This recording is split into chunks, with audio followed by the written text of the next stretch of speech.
oftentimes I'm asked, how do you transition into a business analyst role? And there's three different scenarios that, either you have no work experience, either you have work experience, but you have no technical BA experience, and then there's a scenario where you have lots and lots of like maybe 5, 6, 10 plus years of experience in a certain role, but you're either not satisfied or looking for a change. So I'm going to cover all of those three scenarios with you guys here. And then let me know again if you have questions. So what do you need to succeed as a business analyst, right? There's three major things that you would need. You need the understanding of software development lifecycle, the SDLC, right? You also need business knowledge, and then you need analytical skills to succeed in the BA role. And all three of these are really critical. And if you can understand how to, bring these in alignment, you'll do really well as a BA.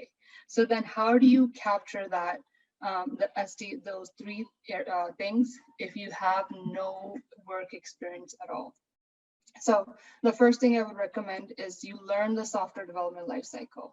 And preface it, all of my training is based on IT, meaning that I only know and can speak well to the IT software development lifecycle. So I've transitioned from many different industries, but they're all based on IT. So if you're looking for a business analyst role and anything that's not related to IT, I'm not your girl for you, right? I'm not gonna be able to help you, transition. But in the if you're interested in the IT realm of things, where the entire industry is headed, you guys. So if you're thinking about being in the business analyst role, I'd recommend it be in the IT side of things. So in the event that you have absolutely no work experience, I would encourage you to learn the software development lifecycle. There's two different areas, two different types of methodologies that are most highly used in all of the companies that develop software. So there's something called the waterfall methodology and something called an agile methodology. So I would highly recommend you know the ins and outs of what the software development lifecycle is. All software programs, systems enhancements, new builds are based on following this principle. So if you can understand that, that would put you in a really good space. Volunteer on anything, right? What you're really looking for, if you have absolutely no work experience, is building that business domain, right? So what that means is lots of times people are saying to me, can I find an internship as the business analyst? Or can I find a junior business analyst roles? And I'm not going to say no, but they're very, very far and a few, just because it's really hard to bring on somebody who has no business knowledge or understanding of the BA role and help them transition into that. So what I would recommend you guys is go find a job anywhere. So if you're interested in working in the healthcare industry as a business analyst, go volunteer at a hospital, go volunteer at a doctor's office, go, do something related to that industry, healthcare, so you understand how that business works, right? Because once you haven't, even if, let's say in the healthcare industry, even if all you're doing is booking appointments, you're working and interacting with applications and systems that, for your day-to-day job, you're understanding how those applications work and what the business rules are in the healthcare industry in scheduling those appointments. And once you have that understanding for 6 months to a year, come back and we can work on transitioning you into a BA role. But if you have absolutely no business domain knowledge and you're brand new as a business analyst, you probably will not be too successful, and it'll take you a long time to make that transition. So along with doing these things, I would also recommend that you find a mentor or a training program that has like very detailed steps and guided training that will help you transition, right?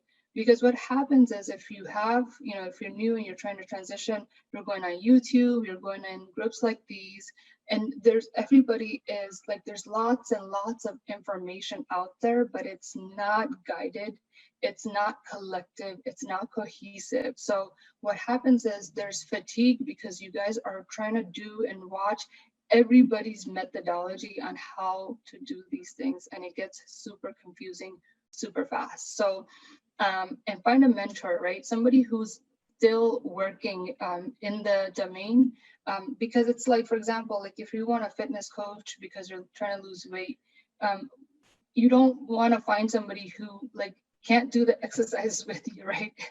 So you want to find, it becomes super important that you find somebody that is aligned to what, they're still active in the industry and they're still, doing the things that they're preaching, right? It's very easy to give instructions to somebody, but not follow them yourself. So you want to find a program that helps you, make this gap of helping you transition smaller. So there's many training programs out there. I provide training as well, in this group as well as private.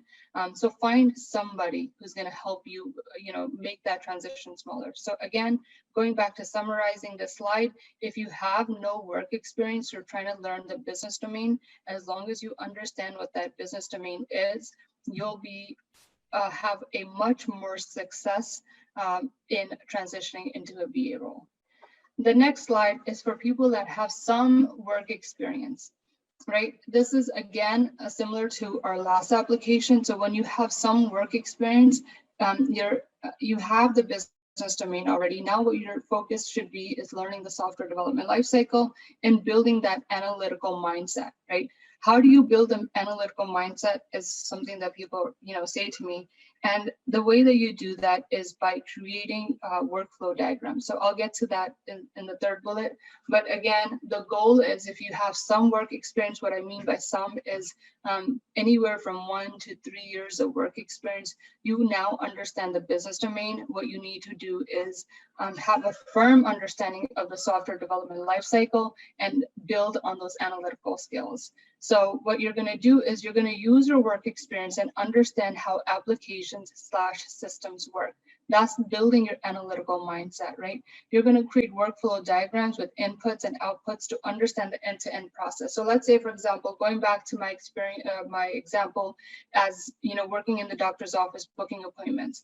When you're booking appointments, try to figure out what those processes look like. So when you book appointments, what happens, what action items are happening after you book that appointment. So something like when that appointment is confirmed. So when you're booking appointments, you're looking for availability. So it's trying to pull in records of doctors and time slots when they're available, right? So when that happens, that's an input that's coming in.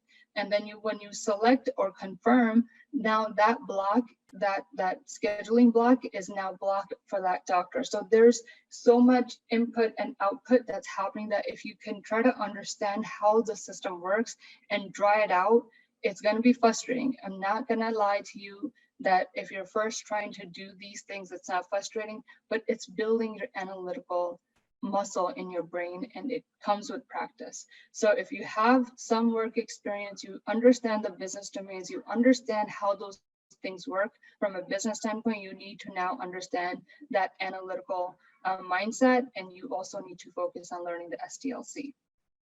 So now you have some work experience, you are building workflows, you understand the inputs and outputs and how the end-to-end systems that you're working with interact. Now it's time for you to update your resume. So let's say if you're booking appointments, right? Now you need to align what you're doing today, booking appointments, with what BAs do, which is interview stakeholders for enhancements, things like, making upgrades, making the system more usable, right?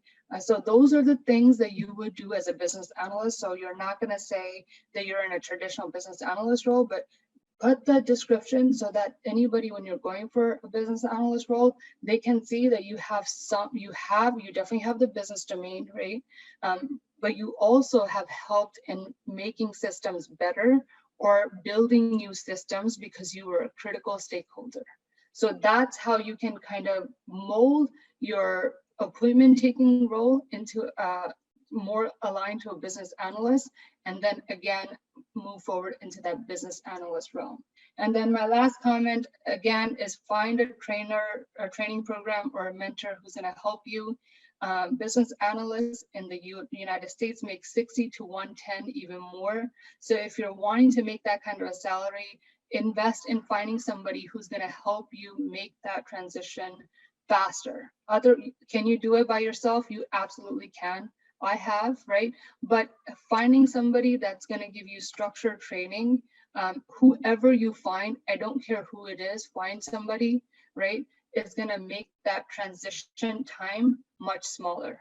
So again, now this is a scenario where the last one is if you have lots of work experience, but you need a change, right? You've been at your job for 10 years, I don't care what it is, but you're bored, right? Like you want change, you want that interaction, you want to build systems, you want to enhance applications that will be used, if not for more, like at least 5 years, or you want to be in a more interactive role, and so you want a change. This work, this is going to be a lot similar to the last one where you have some work experience, but again, your goal here, if you have lots of experience, I talk to lots of QA folks or developers that don't like to be at the end of the software development lifecycle, right? So QAs typically are testing and developers are coding at the end of the software development lifecycle. If you're in that situation, or if you've been in a job role where it's kind of stagnant, there's no promotion, you're kind of just there doing the same things over and over again, this slide is for you. You want to learn, again, the software development lifecycle. It would help you immensely to understand what that means, but not just from book knowledge, right? That's why you want to use your work experience. You want to create those analytical mindsets. So let's create diagrams and try to understand the inputs and outputs. When I say inputs and outputs, meaning like when you work in this particular application, what needs to happen for you, what happens before those things come to you, right? If you're making an update on a screen, what needs to happen before you get to that screen? Those are inputs. And then once you're done with what you're doing, when you're done, when you hit the submit or whatever it is that you're doing, what happens after that, right? So if you guys can put your thinking caps on and try to create diagrams, no matter how ugly they are, they're helping you create logical steps on how these systems are working. And that's what BAs do all day and every day, right? They're trying to identify how the systems are working today, how they need to work tomorrow, and they're documenting those changes that need to happen in the system. And that's it. I make it sound really, really easy, but this takes some time and effort. So those are the things that you guys need to do. You need to update your resume, right? Aligned more to the BA role rather than your daytime job. And then again, I can't stress this more, find a mentor or training program that's gonna help make this transition time much smaller, right? And even when you find just to be realistic, when you're transitioning, it still takes you time to apply and to go for interviews and things like that. So just because you're thinking about investing the money, it's not something that's gonna be done when you're done with the training program. You still need to put in a lot of effort in updating your resume, applying and getting that job. So if you are working with a coach or a mentor, I would still give yourself 6 months after you learn the basics to apply and get into those positions. But it's totally doable. Okay, and that's the end of my presentation.